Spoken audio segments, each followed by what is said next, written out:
So what does make somebody a television queen versus a bar queen? Your name has to be plain Jane. You have to have big breasts. And you just have to, be gorgeously stunning and lack a gag reflex. It's in the manual.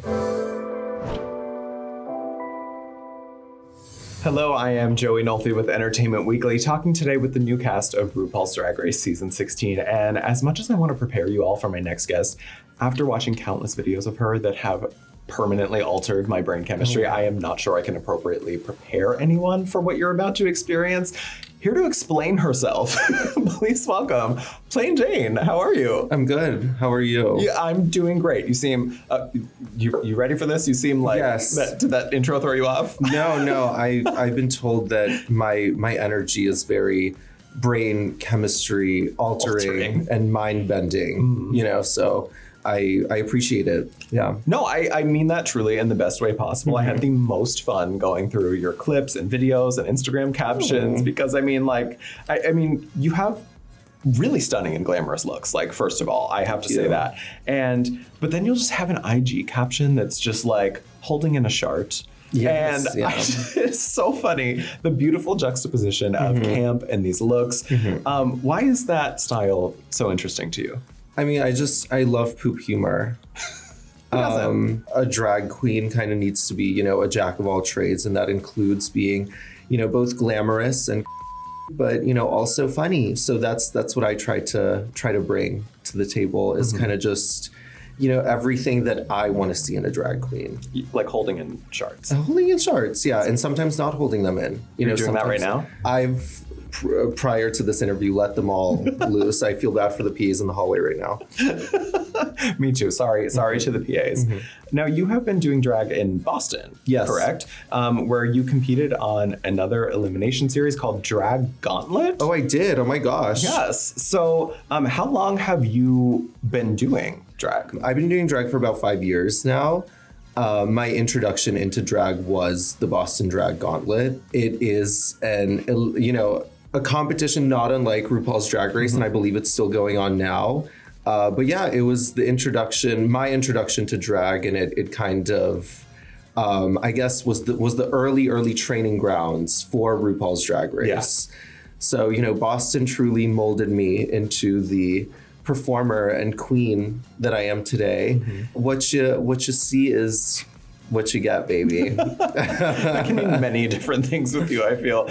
But I'm a huge Neon Calypso fan. I'm obsessed with Neon Calypso. And I heard that she gave you your first show. Yes. Oh my gosh. Neon did give me my first show. She is an incredible performer. And, I'm forever grateful to Neon Calypso for giving me that opportunity as a 20-year-old baby cross-dresser to just get out there and put my foot in the door. It was so fun performing that first time. I think everybody remembers their first time out in drag. It was quite the experience. So thank you, Neon, for unleashing me into the world.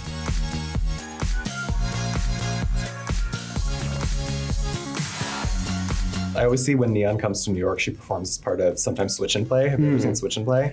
I never have. No, I'm yet to see it. Oh, Switch and Play is amazing.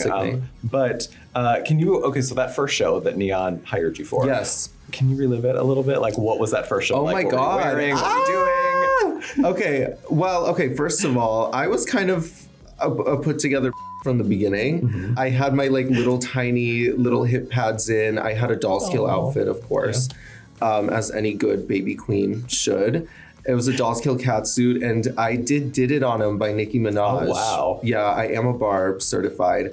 And I pulled out am I allowed to say dildo? You're a dildo. I think this is actually, I think I might have copied Venus Delight's move. I think Venus Delight did it on him and pulls out a dildo at the piss on him part. Anyways, that's besides the point. I was wearing a flat shake and go synthetic unit. But I felt like that, and I did a lot of squatting during that number to really emulate the song is called Did It On Him. So I really wanted to capture the essence of that song. And I squatted down. There was so much squatting during that number, but it was great. It was great. And the audience, I had their full attention and support, and they just made it rain on me. And I felt like a star. And here I am now, baby, with Joey Nolfi. Nolfi? Yes. Sitting here with MTV and living my dream and my truth. You just explained dildos and squatting and doing it on them with like the energy of like an academic, like Ivy League professor. I love that you just did that. That is what I'm living for. Thank you so much. But I also feel like, the Boston drag scene, I feel like I don't know much about like the Boston drag scene in general. So what's like the overall vibe like? Well, I would like to tell you that it's drag excellence, but it's actually the opposite. It's drag incompetence. It's a special scene, very unique, a lot of brow texture, a lot of, creativity. I'm sorry, I'm at a loss for words right now. It's just, okay. I can't, the Boston drag scene, the essence of it is just so ethereal and otherworldly, transcends space-time and, shatters the cosmos, really. But anyways. Do you find that people, when you're talking to people sometimes, that it takes them, like they really think you're serious half the time, and then it takes them like a minute before they realize that like, oh. Well, sometimes I am serious. Was that serious? So I would appreciate it if people took me seriously. Yes. Well, somebody who does take you very seriously, fellow Boston Drag Race Ru girl Jujubee. She told me she has some experience with you. Oh, she does, yes. And she submitted a few questions for you for this interview. Oh, God. One, she wants to know when she is going to get the luggage she loaned you for this season back in her possession, because she says the luggage she gave you now has made more appearances on Drag Race than she has. Juju, you will never get that luggage back. Come and find me. If you want that luggage back, I'll be waiting for you. First of all, the shady I didn't make any of the PAs cry. I reserved that for you. I will make you cry. I had a lovely experience on set. All the PAs were super nice, and everyone was great. I was told that in Hollywood you have to be nice to people. So yeah, Juju taught me that lesson. Aww. So yeah, I owe it all to you, Miss B. Well, she did lend you the bags for the show. So she did. Oh my God. Yes. Yeah. I mean, she's done it, what, 20 times now? 30. 30. Yeah. So, 40th time is the charm, yes. I hear. We're Jujubee. Yeah. We're another season. Do you have any memorable or like funny stories from Jujubee, like being together on the drag scene? Is there anything funny you can? I wasn't, I wasn't actually in the drag scene with Jujubee. She is, as you can imagine, much, much, much older than I am, decades and decades and decades. So she was around way back when they had those interesting looking bicycles with the one big wheel and the one small wheel at Jacques Cabaret in Boston, tipping her top hat and, collecting dimes and nickels or whatever she was doing. I wasn't around back then. So I kind of miss Juju's local drag era, unfortunately. But yeah, Juju is actually a part of a drag family that I am also sort of kind of a part of. I do this weekly brunch on Sundays in Boston, and my brunch family is Juju's drag family that she has since forgotten since becoming an international superstar. Come home, Jujubee. We miss you. Come home.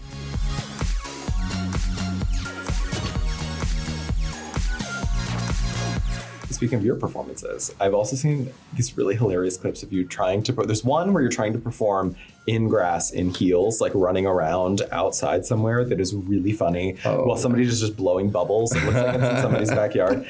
And also there's another one where you're just like bent over on a bar, like slapping your tuck. What's a tuck? Which, what's a tuck? But I mean, that means you're Boston's poet laureate, essentially. So, but I do want to know what is going on at a typical Plain Jane show. Like, what are we getting in terms of performance and comedy? How do you approach all of that? A typical Plain Jane show. Picture this, honey. You're seated front row at a dingy bar.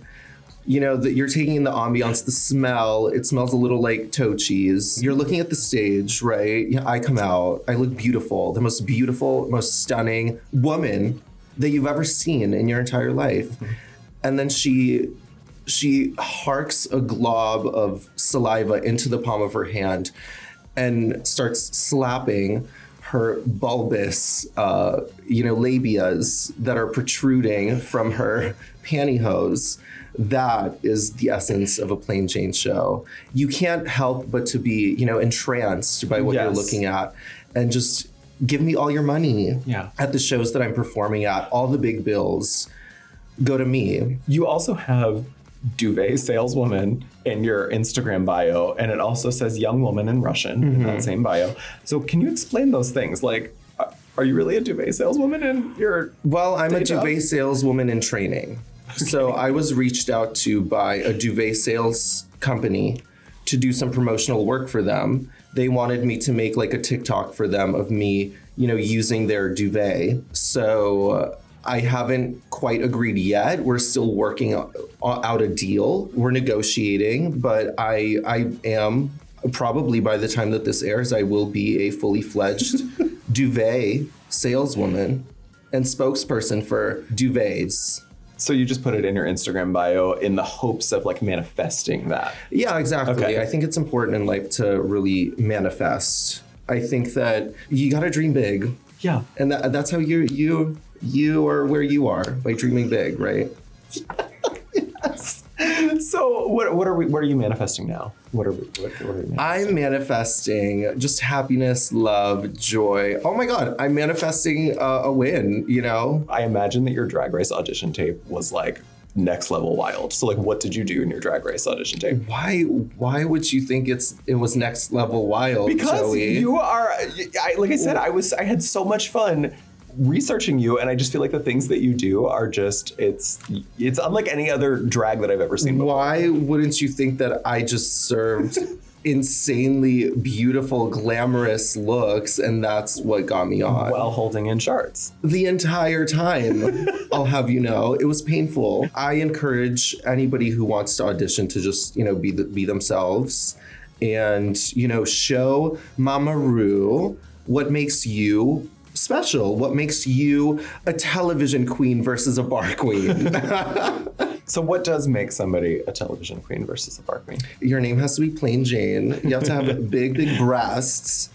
And you just have to, be gorgeously stunning and lack a gag reflex. It's in the manual. The essential keys, the building blocks of drag.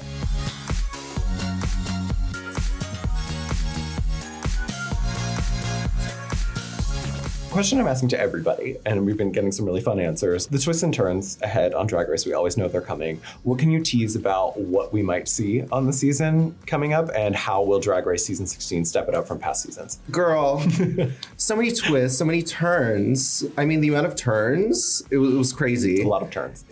You could get lost out there. I'm already lost. You're gonna need a GPS to handle this season, honey. Drag Race was my nom. Drag Race was my Vietnam War, my war zone. It was crazy. We were throwing metaphorical bombs at one another the entire time. There was poisonous gas involved, emanating from my butthole. Yeah. I hope that answered your question. It more than answered my question. But the other queens are, when I say, I've been asking this next question. I'll let you give your answer first. Who of the season needs the Mistress Isabel Brooks drag delusion vaccine the most out of this cast? Well, first of all, nobody needs a vaccine. Let me make one thing clear. I love a delusional drag queen. Me too. Nobody needs a vaccine from drag delusion, Best okay? answer all day. Drag delusion will take you far, honey. Mark my words.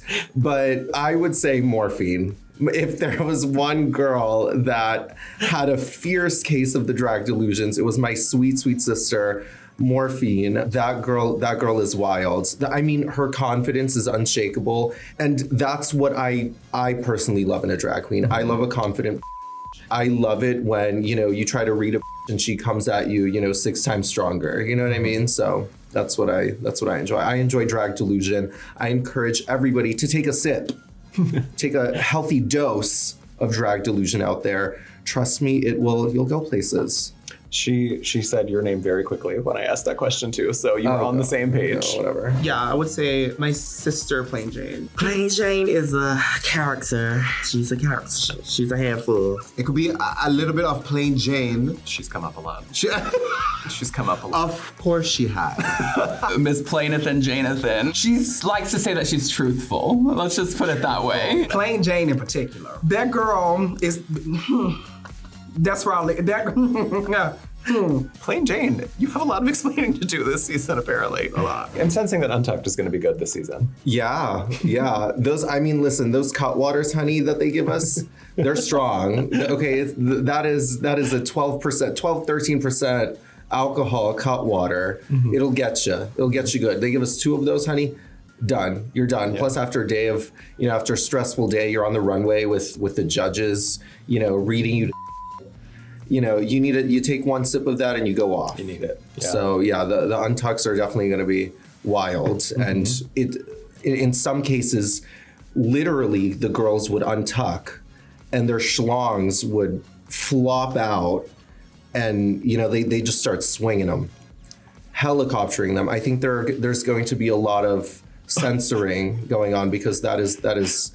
I think they broke television standards this year with the way they were acting. Well, on that note, we will then helicopter out of this interview. Fantastic. Thank you so much for this. This was a lot of fun. It was really lovely to meet you. I cannot wait. I truly cannot wait to see what you do on the show. I think it's going to be a ride. We'll just say that. Thank you. Thank you for being here, and stay tuned for more with the cast of RuPaul's Drag Race Season 16.